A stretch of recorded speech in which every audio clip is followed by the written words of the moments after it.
worked at Granada for 2 years as a substitute after I retired and vowed never to speak up until my very close colleague, Al Nelson, a stellar band director at the school, was no longer there, and he is no longer there.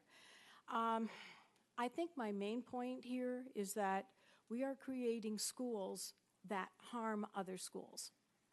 And in this particular case, you look at the data, oh, it's a fabulous school. And you're going to hear lots of great things. And you know, you've got the data in front of you.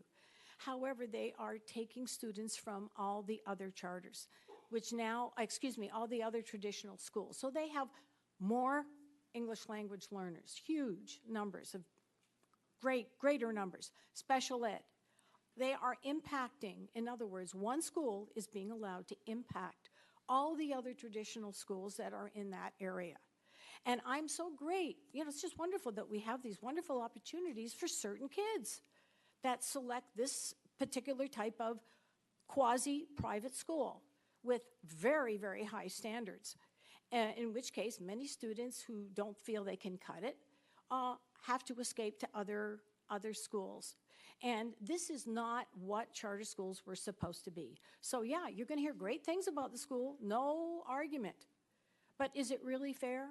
Remember, we've heard right here, do no harm. This school is doing harm to all the other local schools. And now you're going to let them expand to 7,000 students, which means more schools in the middle and lower elementary schools will also be impacted by this highly selective environment.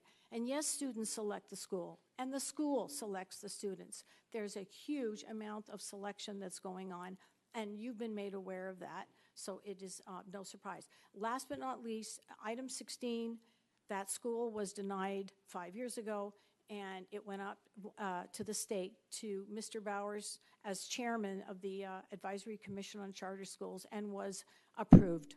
And I assume that a very similar thing is going to happen. They came back this time for renewal with the same violations that they had 5 years ago. Something is wrong here. So that is my other point that I wanted to make, but I can't speak to two items. So I think that's something that you guys need to look at. You're losing those students, whether they are approved here or whether they're approved by the state. Thank you.